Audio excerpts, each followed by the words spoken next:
안녕하십니까 여러분. 3주차 강의를 시작하도록 하겠습니다. 이번 주에는 C 언어 문법의 다른 나머지 저번 주에 배우지 않았던 문법들을 다 정리를 해보도록 하겠습니다. 함수, 배열, 포인터, 구조체, 파일 입출력. 굉장하죠? 이렇게 많은 문법을 이미 여러분들이 다 알고 있나요? 하여간 알고 있다고 생각하고 쭉 정리하는 차원에서 빠르게 얘기를 좀 하도록 하겠습니다. 제 말이 좀 빠르죠? 너무 천천히 얘기하면 또 졸릴 것 같고 해서 좀 더 빨리 얘기를 하고 있습니다. 자, 저번 주에 우리가 변수, 식별자, 상수, 자료형에 대해 살펴봤고 샵으로 시작하는 전처리기, 연산자, 우선순위니 이런 것들, 결합성 이런 거 살펴봤었고요. 제어문, if문, for문, do, while 이런 것들에 대해서 살펴봤습니다. continue, break. 자, 이번 주에는 이제 나머지 C 언어 문법들을 쭉 한번 다 정리를 해보도록 하고 마지막으로 이 문법들이 다 들어가 있는 간단한 성적 처리 프로그램을 살펴보도록 하겠습니다. 벌써 여러 번 나온 전형적인 C 프로그램이 되겠네요. 자, 샵으로 시작하는 전처리기가 있고 여기 구조체가 있고 메인 함수 뒤에 함수 정의가 오면 선언, 이제 오늘 배울 겁니다. 그 다음에 메인 함수가 나오고 배열이 나오고 여기 제어문이 나오고 그 다음에 콜바이 레퍼런스가 나오고 이런 것들. 자, 오늘은 그래서 이 구조체, 함수 선언, 배열, 콜바이 레퍼런스, 함수 정의 이런 것들에 대해서 살펴보도록 할 거예요. 자, C 프로그램은 함수의 집합입니다. 그래서 여러분들이 C 언어를 잘 하려고 하면 함수를 잘 만들고 자유자재로 쓸 수가 있어야 됩니다. 함수라는 것은 특정한 작업을 수행하도록 만들어진 독립적인 단위 프로그램이고 보통 모듈이라고도 하고요. 서브루틴이라고도 합니다. 그래서 이제 이 모듈을 이용해서 모듈들 여러 개 모아서 모듈화 프로그램이 가능한 구조적인 프로그램이 가능하게 하는 것도 이 함수가 되겠고요. 어쨌든 여러 개의 함수를 이용해서 하나의 프로그램을 만들어 나갑니다. 보통 C 언어에서는. 자, NCC 표준에서는 C 컴파일러가 제공해야 되는 함수 목록과 원형, 그 기능을 규정하고 있습니다. 예를 들어서 printf는 이렇게 생겼는데 이런 기능을 제공해야 된다. 이런 것들이 이제 표준에 있어요. 그러면 컴파일러를 만드는 회사에서는 그 표준대로 라이브러리를 제공해야지 그 컴파일러를 이제 돈 주고 팔 수가 있습니다. 자, 이러한 표준에 있는 함수들을 표준 함수 혹은 runtime library, C runtime 줄여서 CRT, 모니터 얘기하는 거 아니에요. C runtime을 줄여서 CRT라고 부릅니다. 표준에서는 필요한 최소한의 함수 목록만을 규정을 하고 있고요. 컴파일러 제작사들이 마이크로소프트나 이런 데서 이제 추가적으로 자기네 회사에서 표준 함수는 아니지만 함수들을 제공을 합니다. 그래서 약간 달라요. 회사마다 제공하는 함수들이. 물론 표준 함수는 모든 회사에서 동일하게 컴파일러 회사에서 제공을 하고요. 이제 여러분들이 콘솔에서 게임 같은 거 만들 때 많이 사용하는 goToXY나 클리어스크린 이런 함수들은 볼랜드 계열의 이런 회사에서 나온 컴파일러에서는 이런 함수들이 있는데 비주얼 C++는 없습니다. 그래서 여러분들이 이제 예전에 콘솔 프로젝트 할 때 해봤겠지만 이런 함수들은 비주얼 C에서는 없기 때문에 직접 만들어서 사용을 하고 이런 기억이 날 겁니다. 자, 우리 C 언어로 이제 프로그래밍 하는 스타일을 구조적인 프로그래밍 스타일이라고 얘기하고요. 우리가 요번 학기에 배우는 C++은 객체지향적인 프로그래밍 스타일이라고 얘기합니다. 자, 뭐가 다르냐면 구조적인 프로그래밍 스타일에서는 일단 영어로는 structured program이라고 하는데 내가 계산기 프로그램을 만들겠다 하면 일단 기능에 따라 세분해서 입력, 계산, 출력 기능으로 나눕니다. 그것들을 각각 이렇게 함수로 구현을 해서 그 함수를 호출하는 형식으로 메인 함수에서 프로그램을 만드는 것이 구조적인 프로그래밍 방식입니다. divide and conquer라고 해서 하나로 전체를 다 하게 되면 메인 함수의 소스가 길어지고 유지보수 관리하기가 어렵죠. 그래서 각각을 하나의 함수, 모듈로 만들어서 그 모듈을 호출하는 방식으로 프로그램을 작성하는 것을 구조적인 프로그래밍 스타일, Structured Programming 뭐 이렇게 얘기를 합니다. 각각의 모듈 기능을 함수로 구현을 하는 것이고요. 이렇게 프로그래밍 하는 게 이제 아주 뭐 이렇게 메인 함수의 전체를 넣는 것보다도 상당히 좋은데 유지보수가 편하죠. 내가 입력 기능을 좀 바꾸고 싶다. 그럼 이 부분을 바꾸면 되겠네요. 자, 그런데 이제 이 프로그래밍, 이 구조적인 프로그래밍 스타일의 단점은 뭐냐면 우리 객체 지향 프로그램에서 얘기하겠지만 데이터들이 이런 함수에서 여기저기서 사용이 된다는 겁니다. 그러면 하나의 이 변수가 데이터가 어디서 어떻게 변하는지 알려면 프로그램 전체를 다 뒤져봐야 되죠. 그래서 이제 그렇게 되면 덩치가 프로그램이 커지게 되면 유지보수하고 관리하기가 이게 쉽지가 않습니다.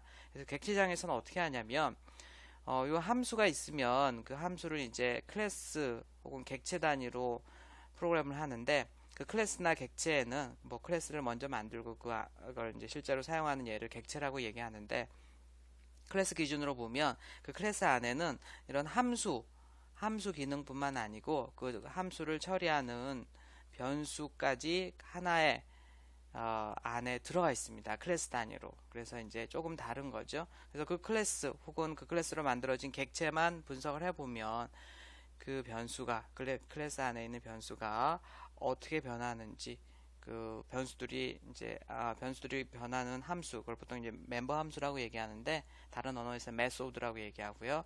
그게 하나의 묶음으로 관리가 되고 있기 때문에 조금 더 이제 유지보수하기가 편하다. 그래서 요즘은 다 객체지향적으로 프로그램을 많이 하지만 어쨌든 그렇게 덩치가 큰 프로그램이 아니라고 하면 아직도 이 구조적인 프로그램 스타일로 프로그램을 해서 구현하는 것들이 많죠. 함수를 이용하면 장점이 나누어 정복하기 때문에 프로그램의 각 부분을 독립적인 모듈로 나누어서 작성하기 때문에 뭐 이런 거 유지보수, 갱신, 확장이 용이하다. 그 다음에 재사용도 가능하죠. 내가 특별히 많이 사용하는 루틴을 하나의 함수로 만들어서 호출해서 사용하는 거죠. 그 다음에 이제 이런 것들도 가능합니다. 제가 C 언어에서 가장 중요한 가장 많이 사용하는 용어가 뭐냐 그러면 이제 매개 변수 리턴 값이라는 용어죠. 함수가 있습니다. 오늘 지금 함수를 만들어 볼 건데 그 함수에는 입력과 출력이 있는데 입력 출력을 우리가 매개 변수 파라메타 인자 이걸 입력이라고 합니다. 입력 매개 변수 파라메타 인자는 영어로 아규먼트라고 하는데 이 네 개가 같은 뜻입니다. 매개 변수 파라메타 인자 아규먼트 뭐 이 두 개를 파라메터와 인자를 조금 구분해서 얘기하는 사람도 있긴 한데 그냥 뭐 전 편하게 같은 거라고 얘기를 하겠습니다. 그 다음 함수로부터 튀어나오는 이 커피를 우리가 리턴 값이라고 얘기해요. 리턴 값. 지금 여기 있는 애가 하나 튀어나온 겁니다. 함수에서 자판기에서 튀어나오는 출력을 리턴 값이라고 얘기한다. 자판기에 입력하는 동전을 매개 변수 파라메타 인자라고 한다. 꼭 알고 있어야 되죠. 자, 이 용어를 모르면 뭐 C 언어 프로그램은 전혀 못하는 사람이라고 생각하면 되겠습니다. 자, 함수가 있고 그 함수에 입력이 되는 것을 매개 변수, 결과 값을 리턴 값, 반환 값 이렇게 얘기합니다. 함수를 4개를 만들어 보겠습니다. 아주 중요한 겁니다. 직접 여러분들이 만들어 보세요. 제 수업 시간에 다 이거 계속 만들고 이러는데 이미 여러분들이 배웠기 때문에 한번 다시 옛 기억을 되살려서 한번 만들어 보도록 합시다. 자, 함수를 만들려면 일단 입력과 출력을 알아야 되죠. 입력을 매개 변수 파라메타 인자 아규먼트라고 얘기한다고 그랬고 출력을 반환값 리턴 값이라고 하고 함수가 되돌려주는 값입니다. 일단 보이드란 형이 있는데 리턴 값이 없거나 매개 변수가 없으면 보이드라는 것을 써줍니다. 보이드. 자, 조금 이따 얘기하겠지만 이게 함수 이름이고요. 함수 이름 다음에는 괄호가 옵니다. 그 함수 이름 안에다 쓰는 게 매개 변수인데 매개 변수가 없다. 그러면 그 자리에다 보이드를 쓰고요. 리턴 값은 이제 보통 함수 이름 앞에다 이렇게 씁니다. 리턴 값도 없다. 리턴 값이 없다. 이러면 그 리턴 값을 쓰는 자리에다가 보이드라고 써주면 되겠습니다. 자, 이 두 개의 보이드가 있는데 여기에서 이 괄호 안에 있는 보이드는 생략이 가능해요. 그래서 지금까지 우리가 보이드 메인 괄호 열고 닫고 했던 게 사실 괄호 안에 보이드가 있었던 거예요. 그래서 생략을 한 거고 뭐 표준에서는 사실 뭐 꼭 저기 하는 건 아니지만 요즘은 생략을 하지 말라고 얘기를 합니다.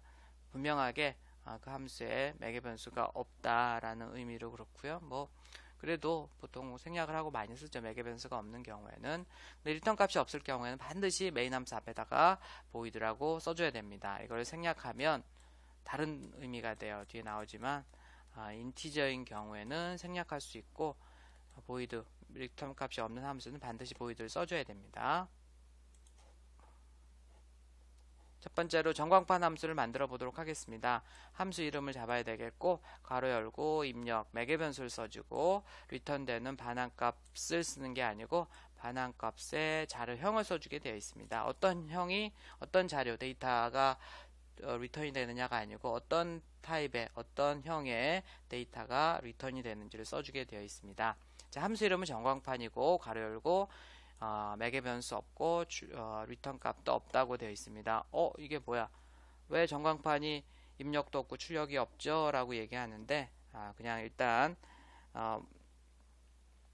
전원은 들어와 있다고 생각하고 그냥 뭐 특별히 튀어나오는 값이 없는 경우에는 리턴 값이 없다고 합니다. 그냥 보여주거나 계산만 하는 경우에는 C 언어에서는 리턴 값이 없다고 얘기해요. 그래서 이렇게 화면에 출력만 하는 기능을 가지고 있기 때문에 리턴 값이 없다고 합니다.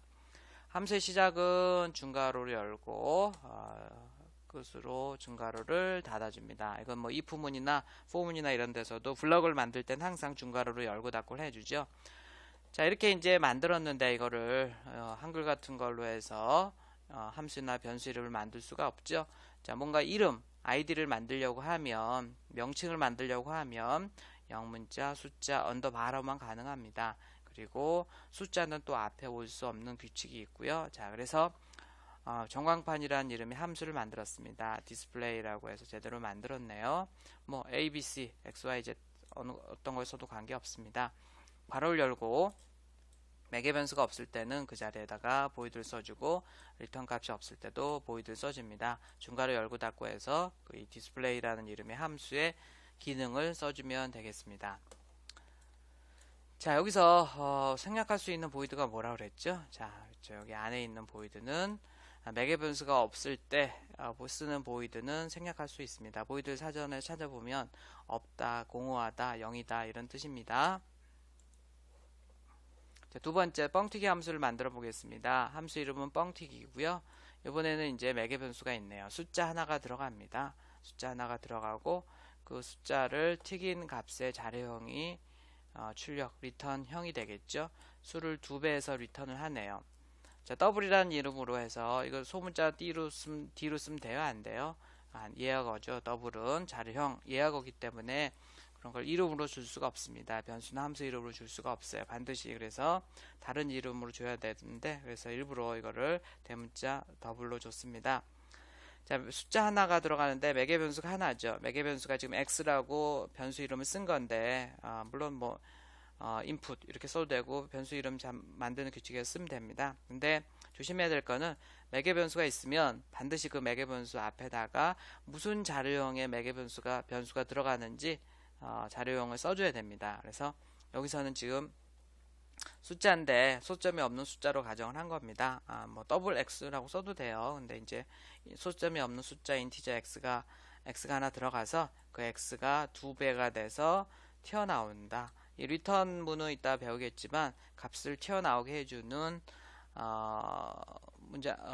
문장입니다. 리턴문. 그래서 x가 인티저였으니까 곱하기 2 한 것도 뭐 인티저가 되겠죠. 그래서 자료형을 반환값의 자료형을 인티저로 쓴 겁니다. 만약에 숫자가 더블형이었다 그러면 여기 더블 바꿔주고 곱하기 2 해서 여기 더블로 바꿔주면 되겠죠. 물론 2.0으로 해도 되고 더블형 곱하기 인티저형은 더블형으로 튀어나오니까 그냥 곱하기 2 해도 되겠습니다. 리턴은 수식이나 값을 쓰게 되어 있는데 결과값을 호출한 함수로 반환해 줍니다. 뒤에 또 자세하게 나올 거예요.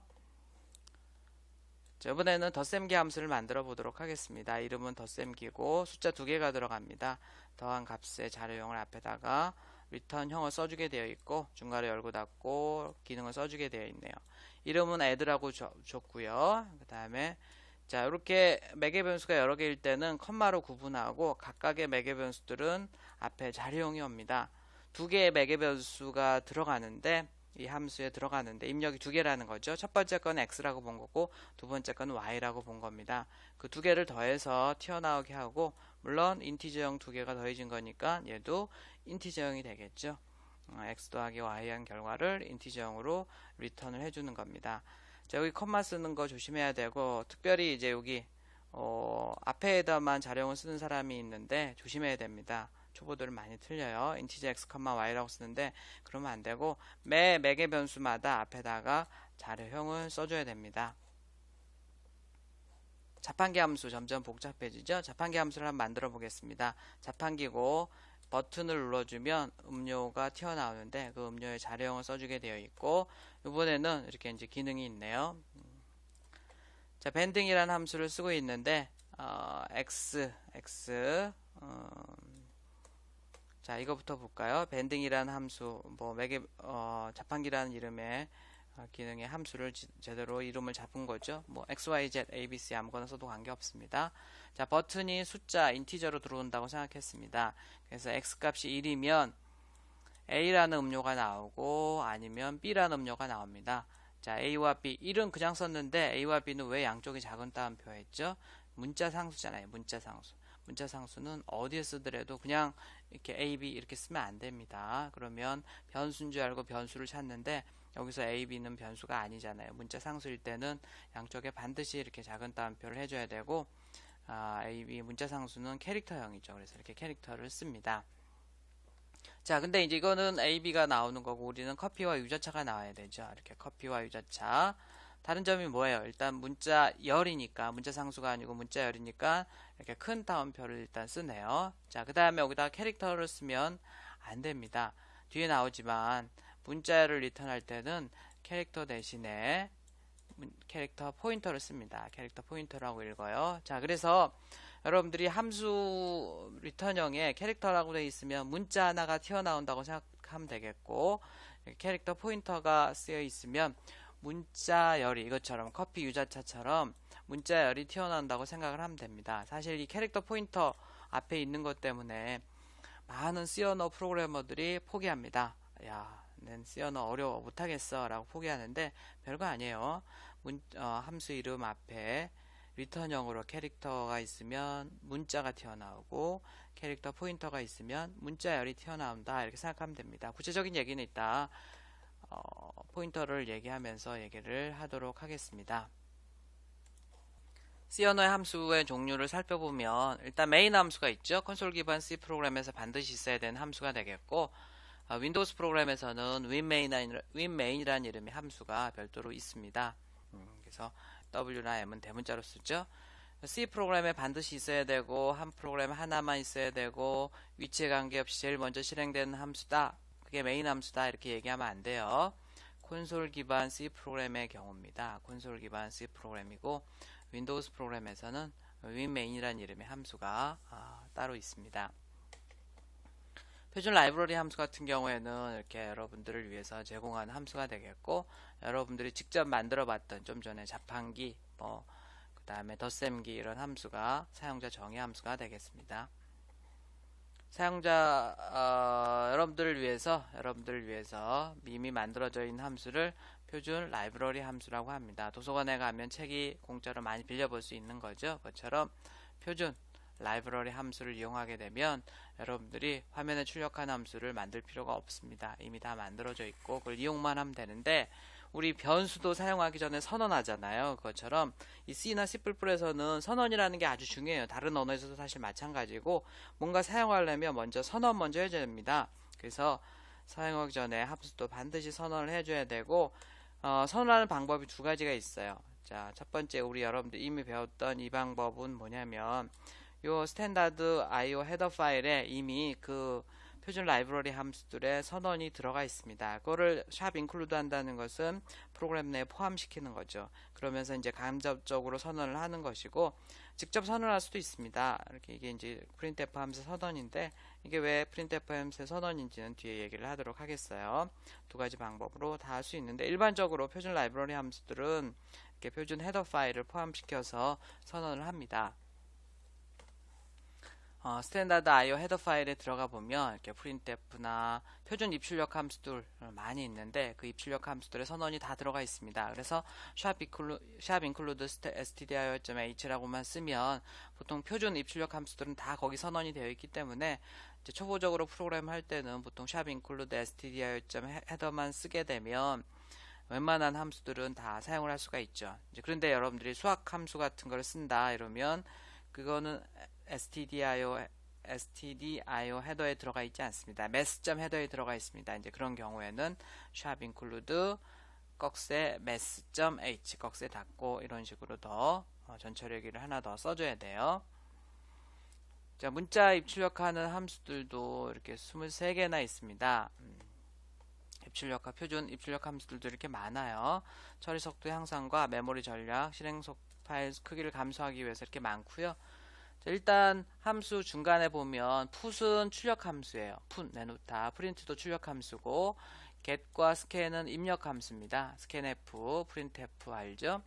그 다음에 앞에 C가 붙으면 콘솔 IO고 F가 붙으면 파일 입출력입니다. 우리 파일 입출력하는 함수들 지금 이번 강의에 제일 마지막에 나오는데 F로 시작을 해요. 그 다음에 CH나 CHR이 들어간 함수는 콘솔 문자 입출력 함수고 C로 끝나는 함수는 파일 문자 입출력 함수입니다. 문자 알죠? 문자 하나. 그 다음에 F로 끝나는 함수는 formatted IO라고 해서 이제 printf나 scanf가 대표적이죠. 그 formatted라는 것은 뭐 printf 할 때는 세칸테고 뭐 이런 식으로 얘는 소점 몇 자리까지 하고 이럴 때 이제 printf 쓰잖아요. 그래서 그런 거 이제 포맷에 맞춰서 입출력을 할 때는 뒤에 F가 붙은 함수 printf, scanf 함수를 쓰고요. 자, 스트링 문자열을 출력하는 함수들은 이렇게 문자를 입출력하는 함수들은 뒤에 S로 끝납니다. 그 다음에 에코 출력하는 모니터에 보여주는 기능까지 추가되는 그런 함수들은 E가 더 들어간 함수들도 있어요. 이렇게 많은 함수들이 장명 기법, 이런 장명 기법에 의해서 만들어졌습니다. 자, 버퍼형 콘솔 입출력 함수는 스탠다드 IO에 있는데 데이터를 모아뒀다가 한꺼번에 존성을 합니다. 예를 들어서 scanf나 printf나 이런 get 캐릭터나 put 캐릭터나 이제 문자를 입출력하는 함수고 서식이 있는 데이터들을 입출력하는 함수인데 이런 것들은 여러분들이 키보드로 누르거나 이럴 때 바로바로 동작하는 게 아니고 일단 데이터를 버퍼 입력 버퍼라는데 혹은 출력 버퍼라는데 모아뒀다가 한꺼번에 처리를 하는 그런 입출력 함수들은 버퍼형이라고 얘기하는데 이렇게 스탠다드 IO.헤더에 들어가 있고요. 자, 문자를 입력할 때는 get 캐릭터, 문자를 출력할 때는 put 캐릭터 이 함수 많이 쓰고요. 그 다음에 scanf와 printf 함수도 많이 씁니다. 그 다음에 즉시 직접 입출력 함수들이 있는데 전송할 데이터를 얻는 즉시 전송을 해줍니다. 대표적으로 이제 get 캐릭터가 아니고 get ch, put ch. 아까 echo e가 들어가는 함수는 echo 함수라고 했죠. 얘는 문자 하나를 입력 즉시 받아서 처리를 하고요.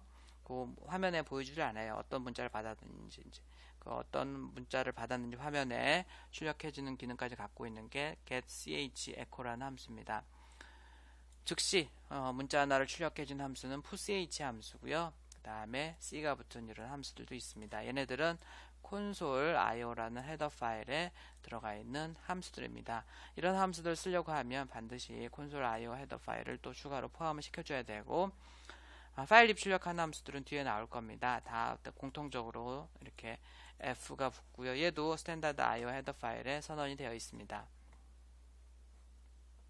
자, 이제 함수의 정의와 선언을 알아야 되는데 변수나 함수를 우리가 정의하거나 선언을 합니다. 정의한다는 것은 일반적으로 선언을 겸하는 거고요. 만드는 것을 얘기하는 겁니다. 선언은 그냥 알리기만 하는 거고요. 정의는 변수나 함수의 특성을 완전하게 지정해 주어야 되고요. 변수나 함수를 위한 저장 장소를 메모리 할당을 해줍니다. 실제로 할당하는 일을 하는 게 정의고요. 내부 구조를 모두 보여줍니다. 자, 선언이라는 것은 함수 원형 혹은 프로토타입이라고 하는 건데 자, 같은 말이에요. 선언, 원형, 프로토타입. 사용 방법만을 알려줍니다. 이름이 뭐고 입력이 뭐고 출력이 뭔지 뭐 이런 것만 알려주는 것을 변수나 함수의 특성을 컴파일러에게 알려주기만 하고 실제로 메모리 할당하는 것은 정의예요. 보통 함수의 머리 부분만 쓰면 이 선언이 되는데 이게 도대체 무슨 말일까요? 자, 여기 sum이라는 함수를 만들었습니다. 매개 변수가 두 개라는 거 알고 있죠. 컴마로 구분한다 그랬고 두 개를 더해서 그 값을 리턴을 합니다. 인티저형으로. 자, 이것까지는 이해가 되죠. 보통 함수에서 이렇게 한 줄, 제일 첫 번째 줄을 머리, 헤더라고 얘기합니다. 헤더. 나머지 부분을 함수의 바디, 본체라고 얘기해요. 함수 바디, 본체라고 얘기를 하고, 자, 함수의 정의라는 건 뭐냐면 바로 이렇게 함수의 내부 구조가 다 보이는 헤더와 바디가 다 있는 거를 우리가 함수의 정의라고 얘기합니다. 정의라고 얘기하고 그 다음에 그럼 함수 선언 혹은 함수 원형 프로토타입 이건 뭐냐면 다 같은 뜻이에요. 한번 따라해 보죠. 선언, 원형, 프로토타입 세 개 같은 겁니다.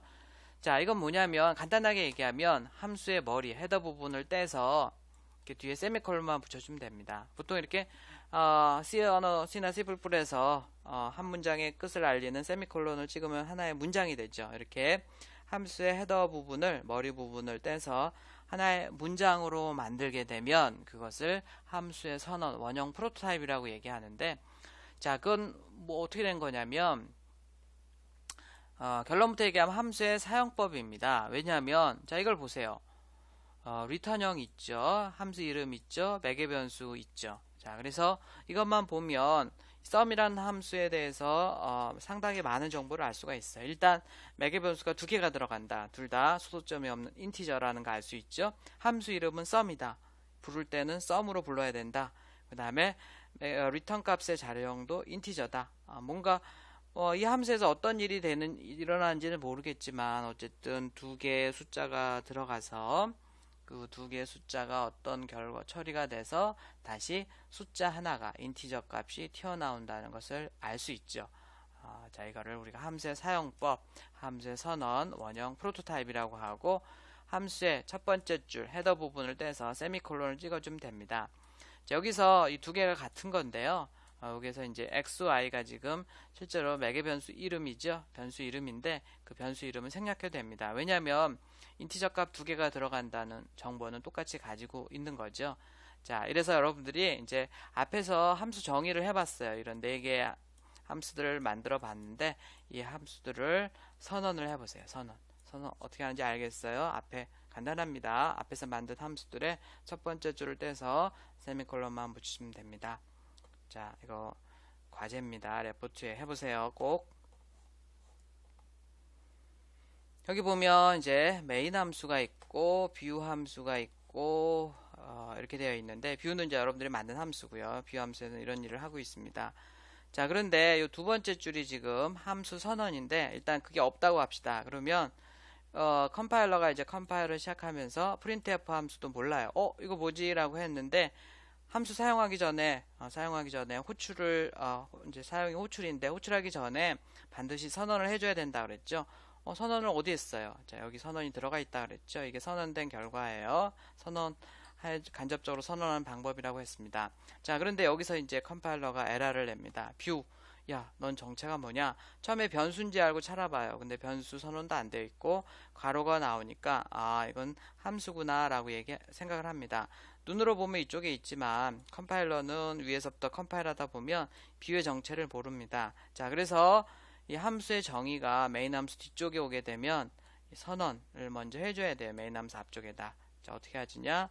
이거를 이쪽에다가 떼서 뒤에다가 이렇게 세미콜론만 찍어주면 되고 그게 바로 함수의 선언입니다. 그러면 이제 이렇게 함수를 호출할 때 컴파일러가 이거랑 비교를 해봅니다. 뷰라는 이름이 함수 있네. 자, 매개 변수가 없으면 괄호 안을 이렇게 함수 호출할 때 괄호를 열고 닫고 하면서 그냥 함수 이름만 쓰면 되겠고 호출도 하나의 문장이니까 세미콜론을 찍어서 해주면 되겠습니다. 이렇게 함수를 호출하게 되면 그 함수의 정의 부분으로 넘어가서 실제로 이제 메모리 할당되어 있는 그 메모리로 가는 거죠. 그 부분을 실행하고 넘어오게 되겠습니다. 난 이거 지금 함수 선언 같은 거 한 줄이지만 하고 싶지 않아요 라고 하면 어떻게 하면 되냐면 메인 함수 앞쪽에다가 함수를 정의를 해버리면 컴파일러가 여기서부터 컴파일하고 뷰 함수가 나올 때 전혀 문제 없이 호출이 될 때 전혀 문제 없이 호출을 합니다. 자, 그런데 요즘은 이제 이 방법은 선호하지 않고요. 그렇게 하지 말도록 합시다. 왜냐하면 뷰 함수에서 또 다른 함수를 호출하거나 다른 함수에서 뷰 함수를 호출하면 또 순서가 문제가 돼요. 그래서 보통 메인 함수가 이렇게 앞에 오고 여러분들이 만든 함수들이 쭉 오고요. 그 다음에 메인 함수 앞쪽에다가 해당하는 여러분들이 만든 함수들의 선언을 쭉 몇 줄로 써주면 좋겠습니다. 이제 그런 식으로 프로그램을 작성해요. 그래서 함수는 항상 세 가지가 같이 다닌다고 생각하면 돼요. 함수 만드는 거 정의, 그 다음에 함수 부르는 거 호출. 호출하기 전에 메인 함수 바깥쪽에다가 함수 선언하는 거. 함수는 함수 정의 첫 번째 줄 떼서 뒤에다 세미콜론만 붙여주면 됩니다. 자, 그래서 여러분들이 앞에서 만들어봤던 전광판, 뻥튀기, 덧셈기, 자판기 4개의 함수를 한번 호출을 하는 것도 레포트입니다. 간단하죠? 한 줄로 해서 호출을 해보면 되겠습니다. 매개 변수가 있는 만큼 넣어주면 되겠고 없으면 빈 괄호를 열고 닫고 해줘야 됩니다. 여기 add라는 함수가 있습니다. 매개 변수가 몇 개죠? xy 2개죠? xy 2개를 받아서 z를 리턴합니다. 물론 요 세 줄은 한 줄로 간단하게 이렇게 써도 됩니다. 굳이 여기 지금 변수, 내부 지역 변수 만들 필요 없는데 어쨌든 두 가지 방법을 해본 거고 여기서 이제 add 함수를 호출합니다. 자, 이건 뭔지 알죠? 함수 선언이 필요한 겁니다. 그래서 물론 여기 xy 써도 되고 안 써도 되고 심지어는 여기다가 a, b라고 써도 됩니다. 이렇게 지금 어쨌든 이 함수 선언에는 그 변수명은 생략해도 되고 변수는 아무거나 써도 관계가 없어요. 중요한 것은 무슨 형인지 몇 개인지가 중요한 거기 때문에 그걸 쓰는 거죠. add 함수가 호출이 됐습니다. 여기에서 자, 그러면 5가 x로 넘어가고 10이 y로 넘어갑니다. 그래서 15가 튀어나오고요. 튀어나왔어요. 함수를 호출하고 튀어나왔는데 그냥 호출만 해버렸죠. 그러면 그 튀어나온 15는 리턴 됐지만 사라져 버립니다. 메인 함수로 넘어오면. 왜냐면 마치 우리가 커피 자판기에서 커피를 뽑았는데 그걸 내가 놓고 온 거예요. 그냥. 그럼 나한테는 커피가 없는 거죠.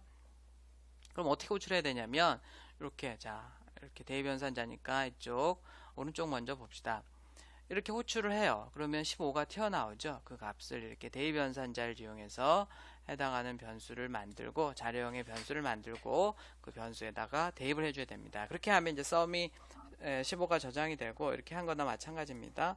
썸 값을 출력을 하면 되겠고 이제 굳이 바로 이용을 하려면 바로 출력을 해보고 싶으면 이제 printf나 이런 데다가 이렇게 써주면 되겠습니다. 자, 그러면 이렇게 함수가 호출이 돼서 그 호출된 리턴 값을 여기다가 찍게 되어 있어요. 호출된 리턴 값을.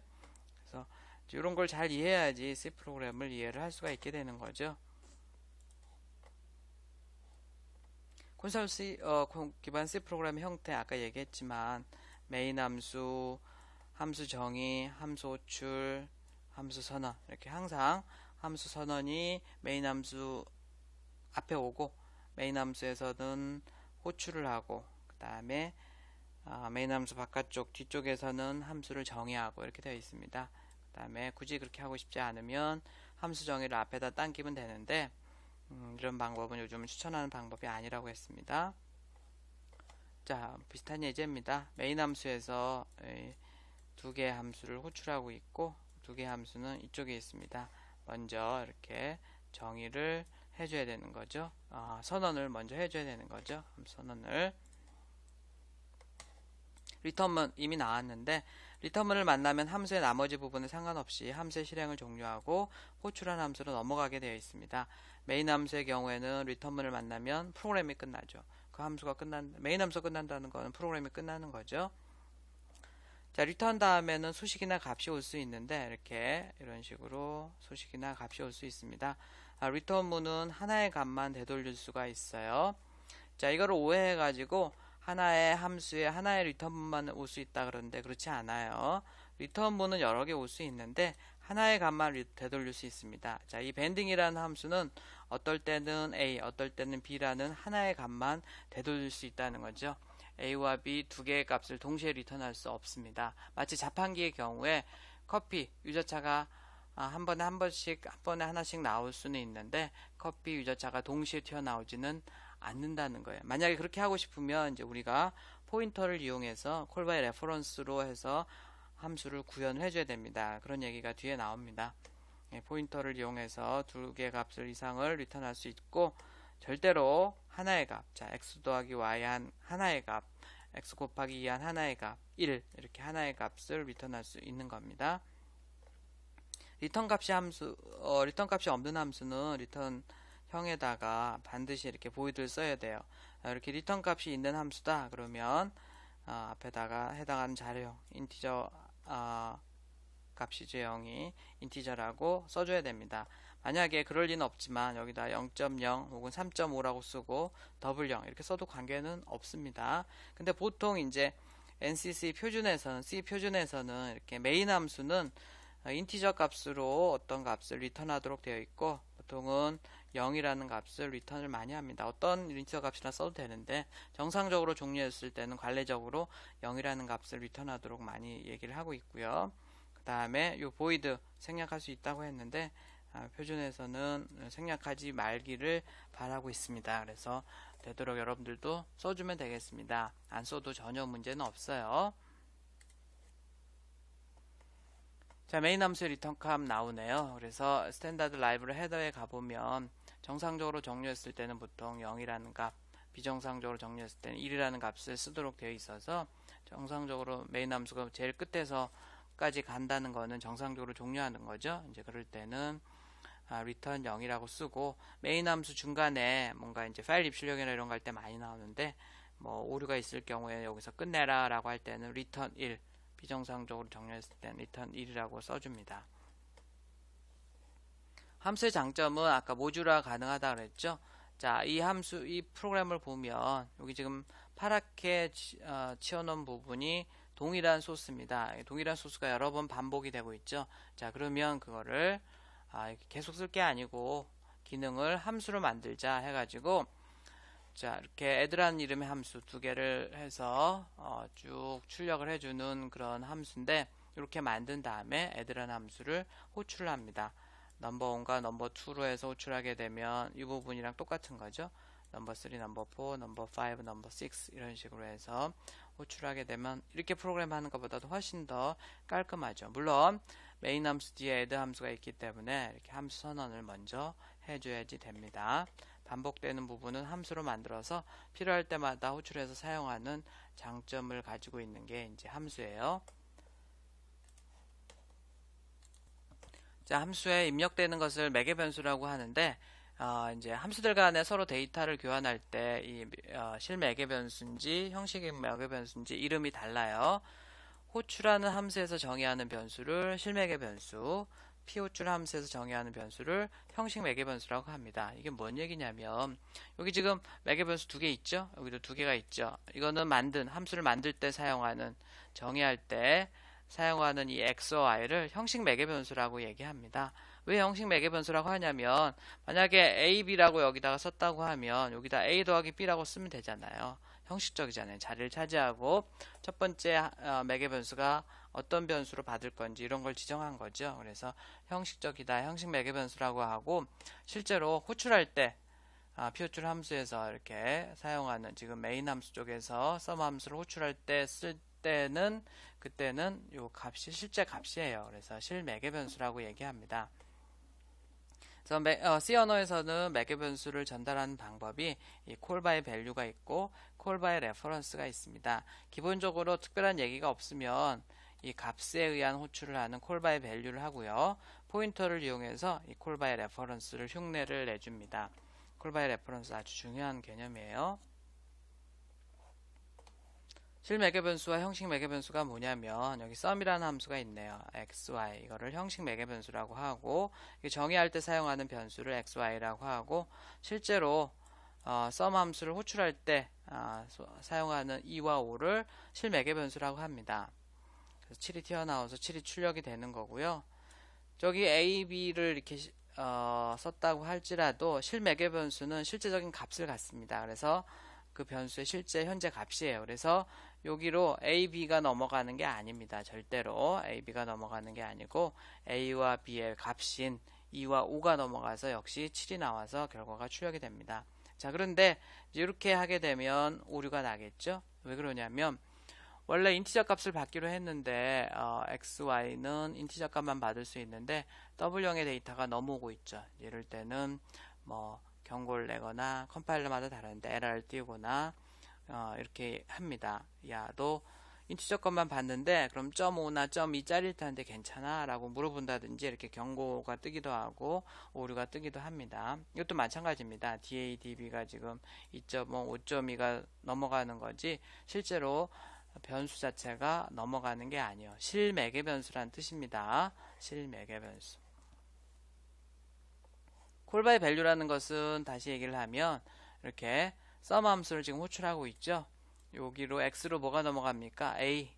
A 아니라니까. 뭐가 넘어가요? a의 값인 2가 넘어가요. 이쪽 y로 b의 값인 5가 넘어갑니다. 마치 이렇게 호출하는 거나 똑같아요. 그래서 7이 튀어나오고 그 값이 출력이 되고 썸 함수를 이렇게 바꿔도 돼요. 그렇게 하게 되면 이번에는 여기다 이렇게만 바꿔주면 되죠. 그래서 이렇게 전달이 될 때 이 A가 A로 간다, B가 이 B로 간다 이렇게 얘기하면 안 됩니다. 항상 현재 호출할 때는 이 변수의 값이 넘어가는 거예요. 그거를 우리가 call by value, 값이 value잖아요. 값을 가지고 호출한다. 함수를 호출할 때는 변수를 가지고 호출하는 게 아니고 변수의 값을 가지고 호출한다. 이렇게 이해를 하면 되겠습니다. 똑같은 예제를 C++로 만들어 놨네요. 자, 여기 뭐가 넘어가요? 2가 넘어가고 5가 넘어가는 겁니다. 꼭 알아두세요. 자, 그러면 이제 조금 이제 헷갈리게 만들어 봤는데 여기 뭐가 넘어갑니까? 여기는 2와 5가 이렇게 넘어가는 거예요. 그래서 A의 값은 4가 되고 B의 값은 10이 됩니다. 두 개를 찍어보면 4와 10이 나올 거예요. 더하면 14가 튀어나오죠. 그걸 C에 저장을 했습니다. 그 다음에 C를 출력을 해보면 14가 나오는데 A와 B를 다시 출력을 해보고 있네요. 이쪽에서. 자, 뭐가 나오겠습니까? 2와 5가 나오는 거예요. 절대로 4와 10이 나오지 않아요. 자, 일단 왜 그러냐면 여기 썸 함수에 있는 A와 메인 함수에 있는 A는 전혀 다른 동네 애들입니다. 전혀 다른 거고요. 여기서 A가 넘어가는 게 아니라 그랬죠. A의 값인 2가 넘어간 거고 B의 값인 5가 넘어간 겁니다. 제가 헷갈리라고 일부러 같은 변수 이름을 잡아놨지만 전혀 다른 거예요. 여기 메인 함수에서 노는 A와 썸 함수에서 노는 A는 다른 겁니다. 썸 함수에 노는 A는 이쪽 메인 함수에 있는 A의 현재 값을 복사해 온 거예요. 값으로 복사를 해 옵니다. 콜바이 밸류 C++ 스타일로 그대로 바꾼 겁니다. 한번 보고요. 자, 그러면 콜바이 레퍼런스라는 것은 뭐냐면 여기 지금 이렇게 호출할 때 우리 연산자에서 배웠지만 변수 이름 앞에 %, 쓰게 되면 그 변수의 주소입니다. 이제 변수가 어디 주소를 가지고 있을 텐데 그 변수의 주소를 알고 싶다 그러면 변수 이름 앞에다가 이렇게 %를 써주게 되고 그러면 주소를 받아야 되죠. 사실 주소도 숫자인데 이렇게 인티저로 받는 게 아니고요. 변수를 주소를 받을 때는 항상 포인터 변수로 받아야 됩니다. 일반 변수가 아니고 포인터 변수를 선언할 때는 자료형과 변수명 앞에다가 이렇게 사이에다가 별표를 찍어주면 됩니다. 애스터리스크라고 얘기하죠. 그래서 이 콜바이 레퍼런스는 리턴 값이 여러 개를 하는 경우에나 배열 전체를 전달하는 경우에 많이 써요. 그래서 나중에 포인터를 배우고서 다시 얘기를 하도록 하겠습니다.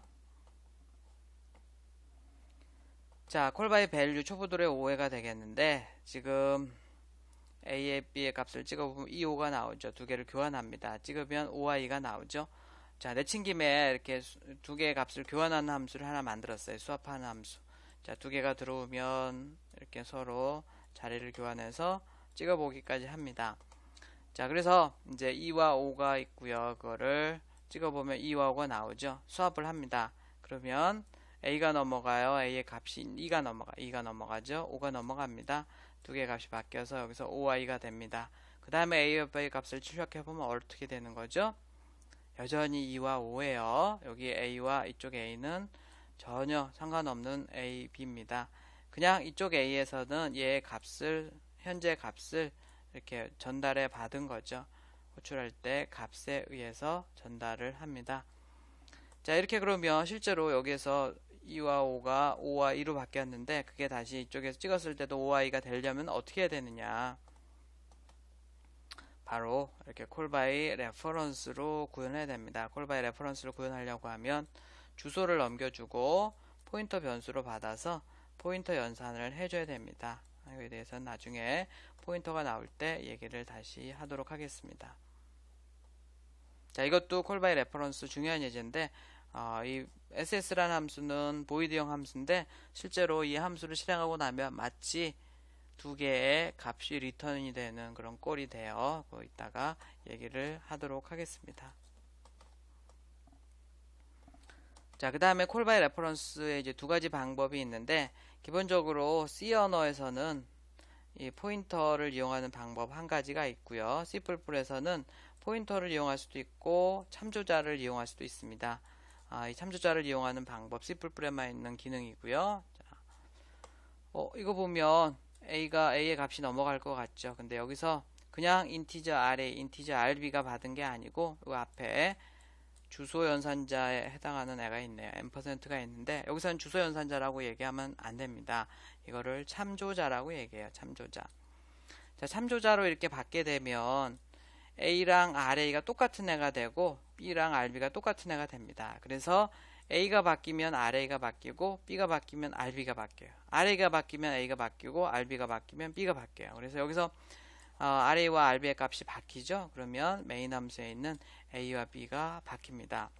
자, 아까 봤던 여러분들 그 소스에서 여기다가 참조자라고 %만 하나 딱 써주면 콜바이 밸류가 참조자를 이용해서 콜바이 레퍼런스 행도로 바뀝니다. 이렇게 해서 C++에서 많이 사용하는 스타일이에요. 자, 참조자 영어로 레퍼런스라고 얘기하고 C 언어에는 없습니다. C++에서만 있고요. 확장자가 반드시 .cpp여야지 가능하게 되고 별명이라고 얘기하네요. 이 C++ 만든 비아는 스트로스롭이라는 사람이 얘기하기를 x라는 변수의 별명으로 rx를 하나 더 만든 거고요. 이걸 이제 정확하게 읽으려면 rx는 x를 참조하도록 초기화된 정수형 레퍼런스 참조자라고 얘기합니다. 이 참조자가 바뀌면 타겟도 바뀌고 반대로 타겟이 바뀌면 참조자도 바뀌어요. 그러니까 얘네들은 이제 일심동체라고 생각하면 되겠습니다. x가 바뀌면 rx가 바뀌고 rx가 바뀌면 x가 바뀌고요. 이 rx를 x의 참조자라고 얘기합니다. 자, num의 참조자로 베리어블 만들었고 num의 값을 찍어보면 10이죠. 베리어블도 찍어보면 10입니다. 더해주면 20이 되고요. num과 베리어블 찍어보면 둘 다 20이 나와요. 베리어블은 num의 참조자가 되겠습니다. C++에서만 가능해요. C++에서만. C 언어에서는 안 돼요. 자, 이제 변수와 배열에 대해서 포인터를 이용하는 방법은 나중에 포인터를 이용하면 쓸 때 한번 다시 얘기를 하도록 하겠고요. 이제 변수와 배열에 대해서 살펴보도록 하겠습니다. 변수는 단독 주택이에요. 그래서 인티저 x라고 쓰게 되면 4바이트, 4평짜리 단독주택 한 가구입니다. 여기에 데이터 하나, 10, 20, 마이너스 100, 200, 0 이런 식으로 하나의 데이터가 들어갈 수가 있고요. 그러면 내가 인티저형 변수 5개를 저장하고 싶다. 그러면 변수 5개를 만들어야 되겠죠. 그런데 그렇게 같은 자료형, 같은 평수로 구성된 아파트를 만들고 싶다. 그럴 때 사용하는 게 배열이 되겠습니다. 자, 배열을 만들 때는 이렇게 대괄호를 한 다음에 거기에다가 몇 가구냐, 몇 개냐, 몇 개 데이터냐 이렇게 써주면 되겠습니다. 인티저형 5개다 이렇게 해서 5개 데이터가 이렇게 쭉 들어갈 수 있는 공간이 확보가 됩니다. 그걸 배열이라고 얘기해요. 영어로는 array라고 얘기하고 연속적인 항목들이 동일한 크기의 순서를 갖고 나열되어 있는 데이터의 집합이 되겠습니다. 동일한 형태의 데이터를 대량으로 관리할 때 편리하고요. 자, 예를 들어서 1000명의 학생의 성적의 평균을 내고 싶다. 그러면 변수를 1000개 선언해서 그 다음에 1000개 변수를 다 더해서 1000으로 나눌 수는 없죠. 이렇게 배열 하나 만들어서 배열의 첨자는 이렇게 본문으로 해서 보통 이렇게 연산에 참여할 수가 있습니다. 이렇게 해서 쭉 누적을 한 다음에 간단하게 나누고 있죠. 자, 1차원 배열을 선언할 때는 첨자가 1개고요. 앞에 데이터형을 쓰고 배열명을 쓰고 뒤에다가 대괄호 다음에다가 첨자를 써줍니다. 방의 개수가 10개란 얘기예요. 방의 개수가. 각 방은 배열의 요소라고 얘기하고 첫 번째 방의 첨자는 0이에요. 그러니까 1부터 시작할 것 같은데 0부터 0이라는 방부터 첨자가 시작이 됩니다. 그래서 배열의 요소는 스코어 0부터 스코어 9까지 있는 거고 얘는 방의 개수가 10개다 이런 얘기입니다. 자, 스코어 7이라고 돼 있으면 배열의 이름이 되겠고 방의 개수가 7개라는 뜻이에요. 그 다음에 각 방에는 인티저 데이터들이 들어간다 이런 겁니다. 첫 번째 방은 스코어 0이고 마지막 방은 스코어 7이 아닙니다. 아주 조심해야 돼요. 스코어 6입니다. 항상 0부터 시작하니까 하나 작은 방이 마지막 방입니다. 전체 방이 7개다. 그러면 그 첨자 6인 방뿐이 없는 거예요. 스코어 7이라는 방을 쓰면 큰일 납니다. 그러면 안 되고요. 첫 번째 방은 스코어 0입니다. 이런 것들을 이제 배열의 요소라고 하죠. 변수를 쓴다 그러면 변수 7개를 썼어야 될 거를 배열은 간단하게 하나로 구현을 한 거죠. 만약에 각 방에다가 내 더블형의 데이터를 쓰고 싶다. 여기다 더블이라고 쓰면 되고 각 방에다 문자를 저장하고 싶다. 그러면 여기다 캐릭터로 쓰면 되겠습니다. 우리 변수 만드는 거랑 똑같이 쓰면 되는 거예요. 자, 배열을 선언할 때는 이렇게 이름과 그 다음에 대괄호가 오고 그 다음에 방이 몇 개인지를 씁니다. 그 다음에 첫 번째 방에는 이렇게 실제로 배열을 가지고 놀 때는 항상 대괄호와 첨자와 같이 놀아요. 0이면 첫 번째 방이라는 얘기고 2면 마지막 방이죠. 절대 이런 방은 없습니다. 큰일 나요. 이렇게 하게 되면 절대 하지 마세요. 마지막 방은 배열의 크기보다 하나 적은 거다. 자, 인티저으로 5개의 방을 가지고 있고 배열을 초기화할 때는 이제 이렇게 중괄호로 해서 항상 여러 개일 경우에는 우리 C나 C++에서는 중괄호를 이렇게 블럭으로 묶어주는데 첫 번째 방, 마지막 방 이런 식으로 쭉 컴마로 해서 구분해주면 이렇게 원래는 초기화를 안 해주면 쓰레기 값이 들어가 있던 게 여기 다 각 방에 초기화 값이 들어갑니다. 그 다음에 이거는 이제 캐릭터, 문자들을 다 초기화하는 거죠. 자, 여기 스페이스도 있고 여기 또 스페이스 있고 얘는 escape sequence라고 해서 이거 하나가 1바이트라고 얘기했죠. 다 세보면 8바이트예요. 8바이트. 그래서 여기 8이 있는 건데 초기화를 뒤에서 바로 해주면 컴파일러가 알아서 채워줍니다. 그래서 사실 이것도 없애도 돼요. 없애면 컴파일러가 5라고 해줍니다. 이렇게 문자 상수 형태로 해서 초기화할 때는 이렇게 대괄호를 중괄호를 하고요. 그 다음에 문자 형태로 초기화를 할 때는 그냥 이렇게 문자 형태로 써주면 됩니다. 자, 여기 몇이라고 써야 되죠? 여기 스페이스 2개 있는데 7입니까? 7 아닙니다. 이것도 8입니다. 얘랑 똑같아요. 실제로 얘는 이렇게 들어가는 거라고 생각하면 되겠고 여러분들이 가장 조심해야 될 게 바로 이거죠.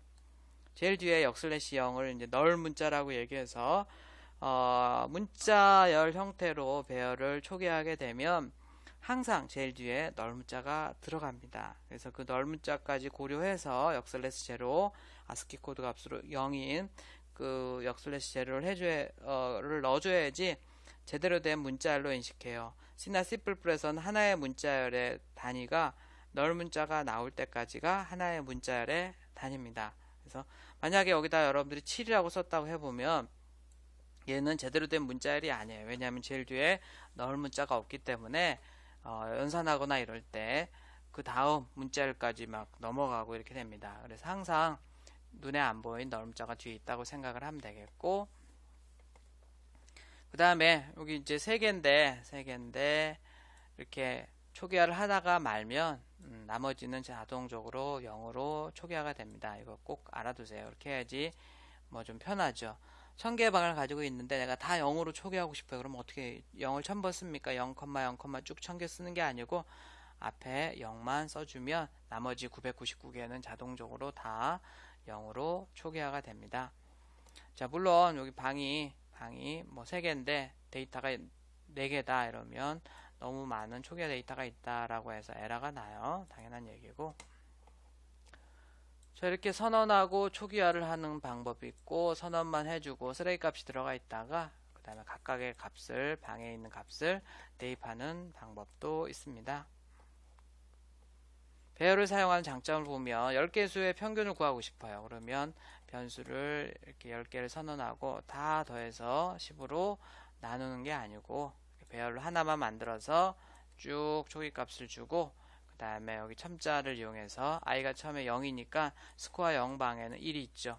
그 다음에 i가 하나 증가하면 스코어 1방에는 2가 있죠. 이렇게 해서 쭉 9까지 0부터 9까지 10개의 데이터를 다 썸에 더해서 누적하는 변수는 항상 초기화라고 했던 거 기억나죠? 그 다음에 나중에 10.0으로 나눠서 결과를 내주면 되겠습니다. 1차원 배열은 이런데 다차원 배열은 어떻게 하느냐 이렇게 보면 돼요. x2 이렇게 1차원 방 2개짜리가 3개가 있다 이런 뜻이에요. 원래 이렇게 되어 있던 게 3층이 됐다 이런 뜻이 되겠습니다. 항상 오른쪽부터 보면 되겠어요.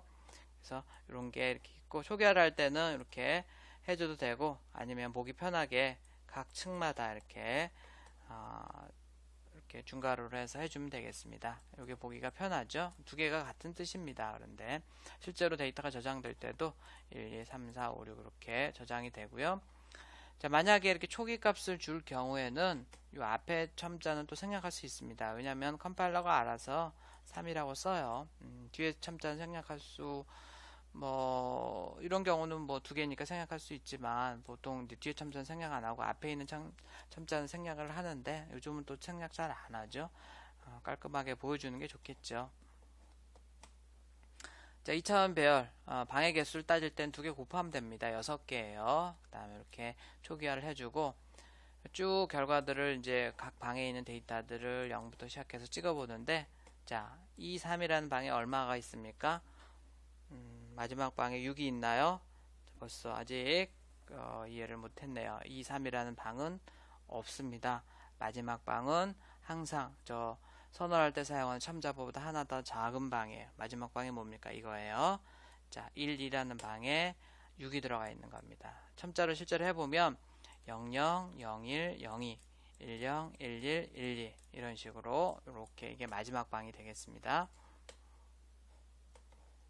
자, 문자 배열은 우선 문자열을 보면 끝에 넓은 자가 있는 문자 배열을 문자열이라고 하는데 인티저가 아닌 이렇게 캐릭터로 써줍니다. 문자 3개를 저장하고 3개 저장한 게 2층이 있다는 거죠. 자, 그 다음에 소프트라고 문자를 이렇게 써주는데 여기 4가 들어가 있어요. 5가 생략이 되어 있어요. 눈에 보이는 건 소프트지만 문자열 제일 뒤에는 넓은 자가 있다 그랬죠. 그래서 반드시 그것까지 저장해줘야 됩니다. 안 해주면 나중에 프로그램이 엉망이 된다고 얘기했습니다. 자, 이렇게 되어 있는 거예요. 이거랑 이거 지금 똑같은 겁니다. 문자 상수 하나씩 해서 이렇게 초기화를 하는 방법이 있고 문자열 형태로 초기화하는 방법이 있습니다. 문자 상수를 할 때도 얘가 이제 문자열로 가지고 놀려면 이렇게 뒤에 역슬래시 제로라고 해서 넓은 문자를 넣어줘야 돼요. 메모리에는 주소가 있습니다. 현재 32비트 OS 환경에서 각 프로그램은 2의 32승 4GB의 메모리가 있다고 생각하고 프로그램을 할 수 있습니다. 엄청나게 관대하죠? 자, 메모리에는 위치를 구분하기 위한 순서대로 번호가 붙어 있는데 이거를 메모리의 주소, 번지, 어드레스라고 얘기합니다. 우리가 인티저 sum equal 0이라고 하게 되면 변수를 선언하고 초기화한 거잖아요. 인티저 0이니까 4바이트 메모리 공간이 확보되고 초기 값으로 0이 할당이 됩니다. 자, 제가 좀 전에 4바이트 공간이 확보된다 그랬죠. 그럼 지금까지 그 4바이트 공간이 어딘지 궁금하지 않았습니까? 궁금했죠? 궁금했으리라고 보고 그 4바이트 공간이 할당된 주소를 알고 싶다 그러면 간단합니다. 변수 이름 앞에다가 이렇게 %라고만 쓰면 되겠고 이렇게 쓰게 되면 이제 변수의 메모리 번지를 알 수가 있습니다. 그런데 이제 이런 주소를 가지고 프로그램에서 놓으려고 하면 이 일반 변수로 저장을 할 수가 없고요. 주소는 숫자이지만 인티저용으로 저장 안 하고 포인터를 사용합니다. 포인터. 자, 일반 변수와 포인터 변수 혹은 포인터의 차이는 포인터 변수는 그냥 포인터라고 더 많이 해요. 포인터 변수의 선언은 자, 일반 변수는 이렇게 선언하면 되지만 변수 이름과 자료형이죠. 포인터 변수는 그 사이에다가 별표를 찍어주는데 에스터리스크를 하는데 이 별표의 위치는 어디다 써도 관계없습니다. 중간에 있으면 되는데 보통은 뭐 선어도들이 있는데 이렇게 많이 쓰죠. 그 다음에 px가 포인터 변수, y는 일반 변수고 둘 다 포인터 변수를 하려면 별표를 매번 써줘야 됩니다. 자, 인티저 포인터 변수 PA, 캐릭터형 포인터 변수 PC라고 되어 있는데 포인터 변수는 PA, PC 둘 다 뭘 저장해요? 주소를 저장합니다. 주소를 무조건 4바이트 공간에다 저장합니다. 뒤에 나오는데 그러면 이 인티저라는 건 도대체 뭐냐? 캐릭터라는 건 뭐냐고 하면 자, PA, PC가 둘 다 4바이트 공간에 주소를 저장하고 있습니다. 그런데 PA가 저장된 주소로 갔을 때 거기에는 인티저 값이 있다는 뜻이에요. 이게 주소가 인티저라는 게 아니고요. 그 PA가 저장한 주소로 갔을 때 거기에 인티저 숫자가 있다는 얘기고 캐릭터 포인터라는 것은 이 PC가 역시 4바이트의 주소를 저장하고 있는데 그 주소로 갔을 때는 거기에는 문자가 있다는 얘기입니다. 문자. 그래서 포인터 변수 앞에 있는 자료형은 그 포인터 변수가 저장하고 있는 주소로 갔을 때 거기에 어떤 데이터가 저장이 되어 있는지를 나타내는 겁니다. 주소를 뭐 인티저로 저장하고 주소를 캐릭터로 저장하고 이런 게 아니에요. 자, 포인터 변수. 데이터가 기억된 기억 장소의 주소를 저장합니다. 자, 일반 변수고요. 초기 값을 줬죠. 얘는 포인터 변수네요. 포인터 변수. 포인터 변수는 x 이렇게 저장할 수 없고 반드시 어떤 주소만 저장할 수 있습니다. px에는 이제 x의 주소가 들어가 있어요. 그 다음에 px에는 지금 x의 주소가 들어가 있다 그랬죠. x의 주소가 들어가 있습니다. x의 주소의 값은 얼마죠? 10이죠. 내가 그 값을 알고 싶다 그러면 포인터 변수 앞에다가 이렇게 별표만 해주면 됩니다. 그러면 y에 10이 들어가게 되겠어요. 자, 제가 지금 얘기하는 중에 요 별표와 요 별표를 같이 얘기하겠습니까? 그렇지 않죠. 여기 이제 선언문입니다. 선언문에 사용하는 이 별표는 뭐냐면 구두점이에요. 구두점. 뒤에 나오는 px가 포인터 변수, 일반 변수가 아닌 포인터 변수라고 나타내 주는 거고요. 실행문에 쓰는 이 별표는 포인터 변수 앞에다 쓸 수 있는데 얘가 주소를 가지고 있잖아요. 그 주소로 가서 값을 가져오라는 간접 값 연산자, dereferencing 연산자라는 겁니다. 주소로 가서 얘가 뒤에 있는 게 저장한 주소로 가서 값을 가져와라 이럴 때 사용하는 연산자고요. 이때는 구두점입니다. 구두점 뒤에 있는 px가 포인터 변수라는 걸 나타내는 구두점이에요. 다시 얘기하면 일반 변수 선언했고 포인터 변수 선언했습니다. 선언문이죠. 실행문에서 이 별표는 뭐냐면 얘가 저장 x의 주소로 가서 값을 가져오라는 겁니다. 그래서 y에는 10이 들어가게 되겠어요. 선언문에서와 실행문에서의 별표는 전혀 다른 의미입니다. 선언문에서는 뒤에 오는 변수가 포인터 변수라는 것을 나타내 주는 거고요. 실행문에서는 이 포인터 변수가 갖는 이 주소의 값을 가져와라, 참조해라 이런 연산자가 되겠습니다. 자, 그래서 실제로 이제 값을 좀 체크를 해보면 일반 변수고요. 포인터 변수입니다. x의 주소를 px에 넣고 px의 값을 y에다 넣네요. 그러면 얘가 x의 주소를 가지고 있을 테고 쭉 이제 결과를 확인을 해보면 x의 주소와 px가 같고요. px의 값을 찍어보면 10이 나오는 거죠. y의 값도 물론 10이 나오고요. 그래서 그 다음에 주소를 찍을 때는 혹시 주소를 찍을 때는 %p로 찍어줘야 됩니다. %p로 해서 찍어줘야지 주소가 나와요. 이렇게 FF니까 16진수로 해서 나오네요. 자, 다시 한번 우리 그림으로 다시 한번 이해를 해보도록 합시다. 포인터 변수를 이해할 수 있는 중요한 그림이 되겠고 우리가 인티저 x라고 10이라고 썼다고 합시다. 그럼 x라는 메모리 공간 4바이트 상에 10이라는 값이 들어가요. y라고 선언을 하게 되면 여기는 쓰레기 값이 이렇게 들어가서 y라는 값이 또 4바이트 변수가 선언이 되고 px라고 해서 포인터 변수를 선언하잖아요. 포인터 변수도 현재 무조건 4바이트 공간이 할당이 됩니다. 쓰레기 값이 들어가 있다가 x의 주소로 초기화를 하네요. x의 주소는 지금 x의 주소 여기 제가 주소를 실제로 체크해서 써놨는데 x의 주소는 4개입니다. 4개인데 보통 이제 첫 번째 주소가 의미가 있겠죠. 그래서 그 첫 번째 주소, 어떤 변수의 첫 번째 주소가 지금 들어가 있어요. 자, 그래서 이제 시각적으로 머릿속에 상상이 됩니까? 포인터 변수가 주소가 저장이 된다는 게 실제로 이렇게 저장이 되어 있어요. 그 다음에 px의 앞에다가 별표를 치고 그걸 y에다 넣으면 어떻게 되냐면 px 앞에다가 이렇게 별표를 치게 되면 여기 주소로 갑니다. 그 주소로 가가지고 그 값을 가져오게 되어 있어요. 값을 가져오게 되어 있어서 별표 px는 10이 튀어나오게 되고 그 값이 y에 대입됩니다. 이런 거죠. x의 주소로 가서 값을 가져오니까 10이 나오고 그 10을 y에다가 저장을 할 수 있게 되는 겁니다. 그래서 정리를 해보면 포인터 변수를 선언할 때는 자료형과 변수명 앞에다가 별표를 찍어준다. 사이에다가. 그 다음에 선언문에서는 그렇게 하는 거죠. 실행문에서는 포인터 변수 앞에다가 이렇게 별표를 찍어주면 그 변수의 주소에 실제 값을 가져와라. 이런 겁니다. 주소로 가서 값을 가져오라는 연산자가 된다는 거예요. 자, 포인터 변수의 초기화는 보통 이렇게 어떤 변수의 주소로 해줍니다. 변수의 주소로. 여기다가 뭐 100번 이렇게 쓰면 안 돼요. 이렇게 번지 컴퓨터의 주소는 OS가 관리하고 있기 때문에 여러분들이 맘대로 숫자로 직접 포인터 변수의 주소를 써주면 안 됩니다. 포인터 변수의 크기는 자, 인티저 포인터, 캐릭터 포인터, 더블 포인터 다 몇 바이트예요? 다 사이즈 오브 연산자로 해서 해보면 다 4바이트가 나옵니다. 4바이트. 포인터 변수는 주소를 저장하는 거고 현재 32비트 플랫폼에서 무조건 다 4바이트예요. 근데 이제 이렇게 하면 달라지죠.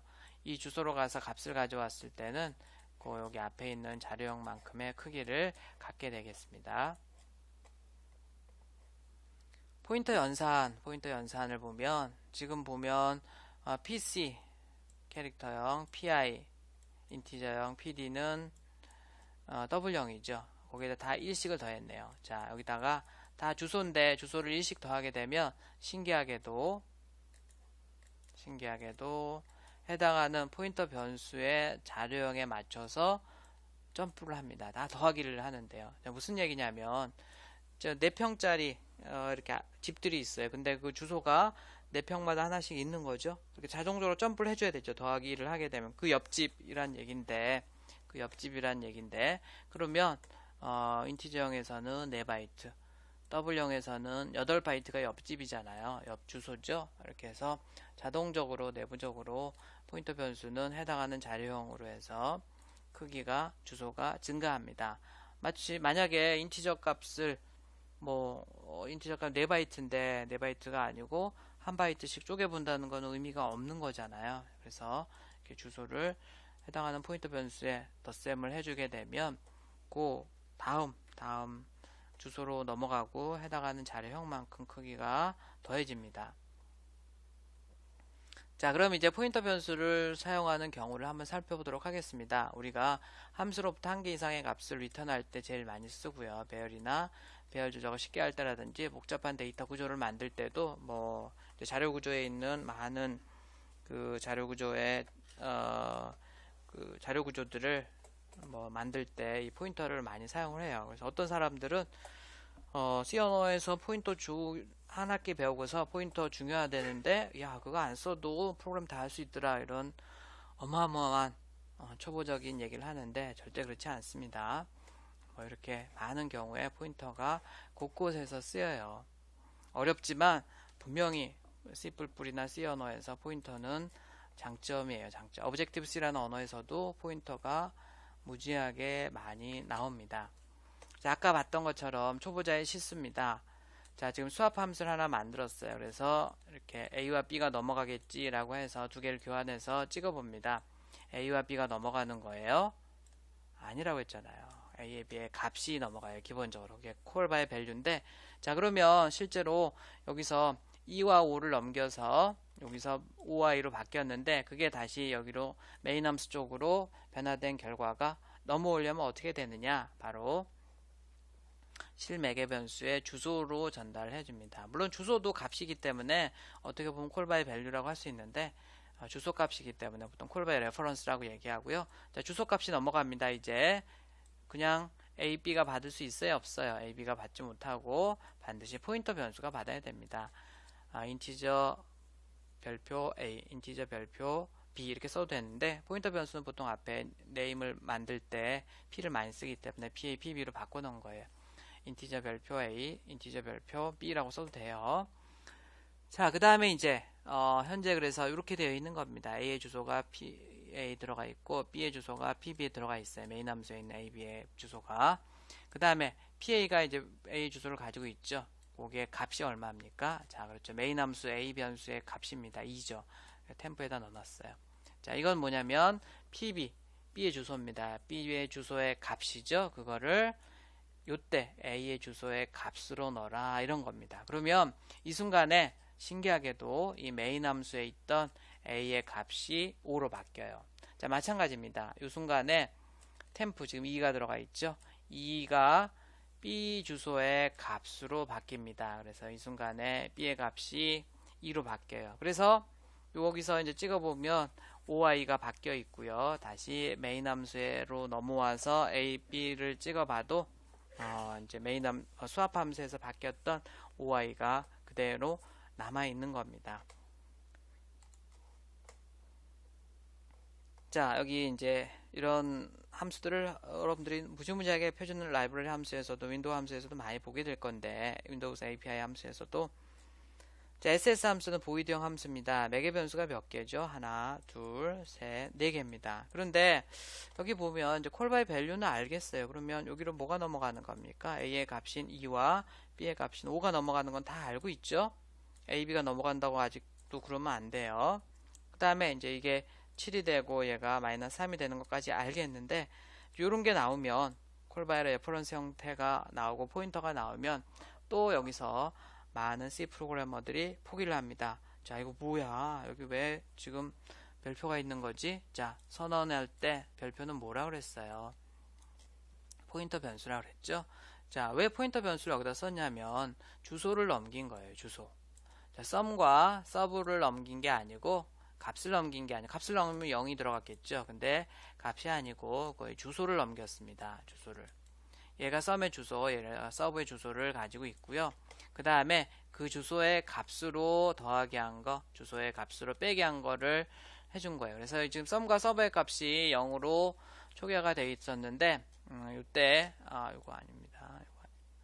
00이 나오는데, 이렇게 SS 함수를 호출하고 나서 sum과 sub를 호출해 보면, 7과 마이너스 3이 나오게 됩니다. 즉, 마치 SS 함수가 보이드형 함수고 리턴 값이 없잖아요. 리턴문도 쓰여있지 않았죠. 그런데도 불구하고 SS 함수 호출하고 나면 마치 메인 함수에 있는 sum과 sub의 값이 바뀌어 버리잖아요. 그것처럼 두 개의 값이 리턴이 되는 그런 꼴이 될 수 있다는 겁니다. 자, 이런 식으로 콜바이 레퍼런스를 구현하게 되면 한번 그 함수에서 여러 개의 값이 리턴이 될 수 있어요. 자, 레포트입니다. 더하기 빼기만 리턴이 되는데 곱하기 나누기 한 결과도 리턴되는 프로그램으로 바꿔보세요. 아주 중요한 거니까 꼭 해보도록 하겠고, 자, 이 콜바이 밸류나 레퍼런스가 이렇게 섞여 있는 함수를 선언할 때는 이렇게 똑같이 요거 생략하면 안 됩니다. 변수 이름은 생략해도 되지만 별표, 포인터 변수라는 것을 나타내는 것은 생략하면 절대 안 돼요. 자, 그래서 우리 여러분들이 C 언어나 C++이 어려운 건 바로 이 별표와 앰퍼센트 때문에 그렇습니다. 요것만 쫙 여러분들이 정리하고 있으면 다른 언어랑 달라질 게 별로 없습니다. 다른 언어는 이런 게 없거든요. 자, 일단 이제 선언문이냐 실행문이냐에 따라서 선언문일 때는 보통 이제 구두점이 되고 실행문일 때는 연산자가 돼요. 자, 선언문일 때 별표 이거 보면 px는 변수 x의 주소를 저장하는 포인터 변수로 선언을 한 겁니다. 자, 실행문일 때는 오른쪽 왼쪽에 다 올 수가 있는데 왼쪽에 오게 되면 이 값을 이 주소에 얘가 가지고 있는 주소의 값으로 넣어라 이런 거고 이 주소의 값을 y에다 넣어라 이런 겁니다. 주소의 내용을 가져와라 dereferencing 연산자라고 얘기했죠. 자, 그 다음에 요 앰퍼센트가 선언문에 쓰면 참조자예요. 별명이에요. 그래서 x가 변하면 rx가 바뀌고 rx가 바뀌면 x가 바뀐다는 의미를 가지고 있었고요. 그 다음에 실행문에서, 이게 선언문이죠. 실행문에서 사용하게 되면 여기 x의 주소라는 뜻이에요. 주소. 주소를 px에 넣어라, 이런 뜻이 되겠습니다. 포인터와 1차원 배열을 살펴보도록 하겠습니다. 포인터와 배열은 상당히 관계를 가지고 있습니다. 자, 포인터가 주소를 저장하는 변수라고 그랬죠. 배열 이름이 있는데 배열의 시작 주소인 상수값입니다. 자, 배열의 이름, 여기서 x. 배열은 방이 10개가 있는 건데 그냥 x라고만 쓸 수가 있어요. 특이하게 다른 언어에는 이렇게 못 쓰는데 배열의 이름만 쓰게 되면 배열의 시작 주소인 상수값이 되겠습니다. 아주 중요한 의미예요. 꼭 기억을 해두세요. 자, 어떤 뜻이냐면 첫 번째 방의 주소예요. x는. 거기다 1 더하면 자동으로 두 번째 방의 주소가 되고 세 번째 방의 주소만큼 인티저이면 4바이트씩 점프한다 그랬죠. 그래서 이걸 일반화시키면 이렇게 돼요. i가 0일 때는 이거고 i가 1일 때는 이거고 2일 때는 이거죠.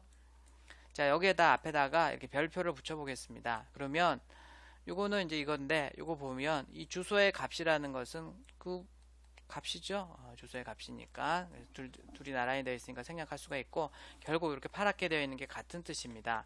자, 우리가 x0이라고 쓰게 되면 첫 번째 방의 값이죠. 이거를 이렇게 쓸 수도 있다는 겁니다. x1, 두 번째 방을 이렇게 쓸 수도 있습니다. 세 번째 방을 이렇게 쓸 수도 있어요. 자, 첫 번째 방을 이렇게 쓸 수도 있습니까? 말도 안 되는 소리라고요. 가능해요. 왜 그러냐면 이건 무슨 뜻이에요? 이거는 0 더하기 x 별표잖아요. 이거나 이건 똑같은 거죠. 덧셈에 대해서는 교환법칙 성립하니까 마치 이것도 1 x라고 써도 되는 거예요.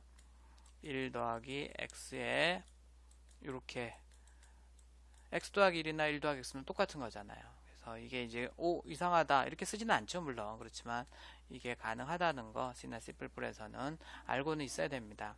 그래야지 이제 제대로 이런 내용을 이해하고 있는 거예요. 포인터도 제대로 이해하고 있는 거고 배열도 제대로 이해하고 있는 겁니다. 자, 배열 이름과 포인터, 배열의 이름은 그 배열의 첫 번째 원소의 주소다. 또 벌써 두 번째 얘기를 합니다. 여기서 배열의 이름은 x예요. 5개 방을 가지고 있고 그냥 x의 값을 찍어보게 되면 요 10이 저장된 첫 번째 10이 저장된 곳에 주소가 나와요. 실제로 찍어보면 그렇게 나옵니다. 그 다음에 여기 지금 첫 번째 방의 주소, 두 번째 방의 주소를 쭉 찍어보고 있고 그 다음에 첫 번째 방의 값, 다섯 번째 방의 값 쭉 찍어보고 있는데 지금 요거랑 요게 같은 거고요. 요거랑 요게 같은 겁니다. 같은 거예요. 앞에서 얘기했었죠. 그래서 방이 7개짜리 배열이다 그러면 보통 우리가 이제 초보자들은 다 이렇게 해서 많이 쓰지만 이거랑 똑같아요. 이거랑. 첫 번째 방은 이거고 여기 더하기 0이 생략된 겁니다. 두 번째 방의 값, 세 번째 방의 값. 이렇게 자동적으로 주소들이 결정이 되고 주소에다가 이제 가로를 해주는 건 우선순위 때문에 그래요. 이렇게 해서 이게 우선순위가 상당히 높은 연산자입니다. 그래서 가로를 해서 이렇게 써줘도 된다. 이렇게 예전에 제가 C 언어 배울 때는 C 언어 잘한다는 사람들은 이렇게 쓰는 것을 즐겨 했었습니다. 지금은 이제 남들이 보기에 편한 프로그램이 좋은 프로그램이니까 이렇게 많이 안 쓰지만 어쨌든 두 개가 같은 방법입니다. 자, 포인터와 문자열은 이제 상당히 많이 사용이 되는 중요한 개념인데 보통 데이터형 우리가 인티저 포인터, 캐릭터 포인터, 더블 포인터 다 쓸 수 있습니다. 캐릭터 포인터형으로 이렇게 쓰게 되면 사실은 이 ch는 포인터 변수고 거기엔 주소가 들어가 있다 그랬죠.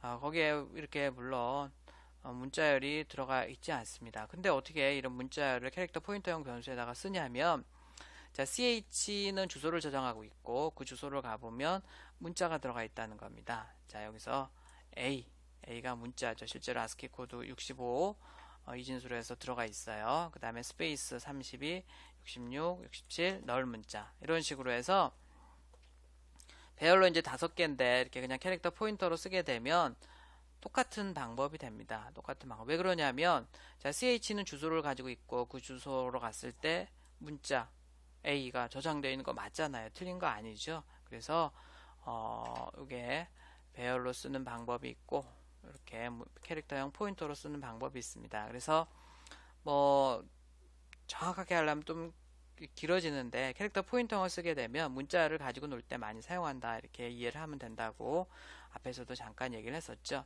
자, 문자형 배열과 포인터에 대해서 살펴보겠습니다. 문자를 저장하는 방법이 C 언어에서 사람 이름을 내가 저장하고 싶다 그러면 우리 이제 한글 이름 뭐 네 글자도 있으니까 한글 한 글자는 2바이트입니다. 그래서 한글 네 글자에다 넓자까지 해서 뭐 넉넉하게 10바이트, 20바이트 줘도 되겠고요.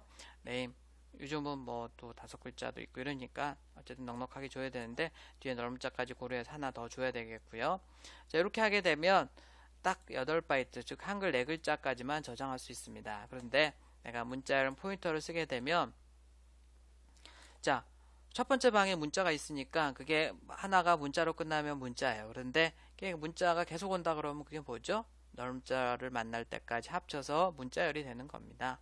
그래서 네임이 저장하고 있는 주소에는 첫 번째 방에는 문자가 있다는 거 틀린 얘기 아니죠. 그래서 얘는 가변적으로 내가 문자열을 저장할 수 있어요. 얘는 반드시 9바이트만 문자열 같은 경우 8바이트 뒤에 넓자 있으니까 까지만 저장할 수 있지만 얘는 크기가 정해져 있지 않기 때문에 상당히 더 좋은 표현 방법이 되겠고 항상 그래서 이렇게 배열을 쓸 때와 배열을 없애버리고 포인터를 쓸 때 이렇게 서로 교환이 가능합니다. 이제 이런 것들은 좀 더 깊숙이 C 언어 문법을 공부하다 보면 많이 나오는데 그냥 이 정도로만 일단 배열과 포인터는 교환이 가능하다 이 정도로만 얘기를 하도록 하겠습니다. 그래서 자 우리가 이렇게 매개 변수와 리턴 값에 캐릭터 포인터가 나오면 그때부터 보통 이제 다들 C 언어 C++ 어려워 생각하는데 그럴 필요 없습니다. 자, 일단 add라는 함수 간단한 함수 봅시다. 매개 변수 인티저 2개, 리턴 값도 인티저형이죠. 이런 건 확실히 이해가 되죠. 자, 근데 밴딩 함수 봅시다. 매개 변수 인티저 하나 받아서 이를 때 커피, 유저차가 나오는데 커피의 유저차가 뭡니까?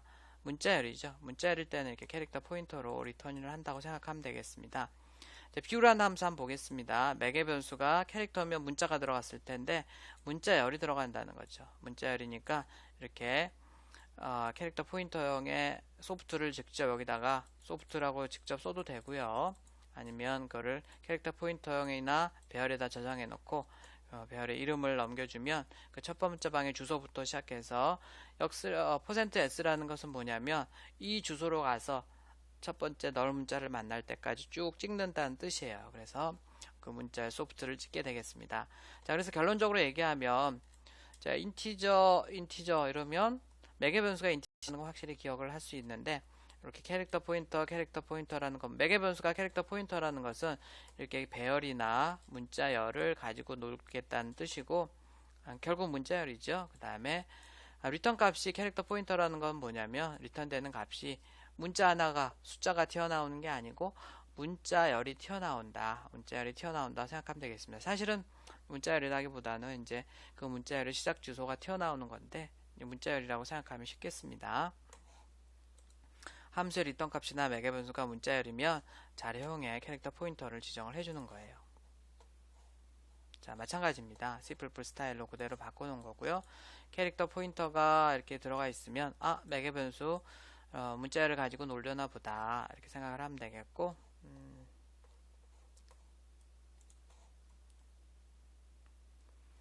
포인터 배열과 2차원 배열도 관계가 있는데요. 자, 지금 보면 내가 한글 이름을 5명의 이름을 저장하고 싶어요. 그러면 아까 이제 9라고 했으니까 9라고 합시다. 9가 항상 오른쪽부터 본다 그랬죠. 그런 게 5개 있다고 합시다. 그러면 이렇게 9개짜리가 또 5개 있는 거죠. 근데 한 사람의 이름이 9개가 넘는다고 합시다. 그러면 이거는 뭐 이 배열은 쓸 수가 없겠죠. 그러면 어떻게 하냐면 내가 5명의 이름을 한글 이름을 저장하고 싶다 그러면 얘를 배열로 만들어 버리는 겁니다. 배열로. 그래서 이게 5개가 있다는 거고 5개 임의의 길이의 문자를 저장할 수 있습니다. 그래서 이게 4개짜리 뭐 3개짜리 뭐 10개짜리 20개짜리 마음대로 해서 어쨌든 5개를 저장할 수 있는 얘가 임의의 길이니까 5개를 저장할 수 있는 거고 얘는 9개 7개짜리를 딱 5개 저장하는 그런 겁니다. 포인터를 이용하는 게 상당히 더 융통성이 있죠.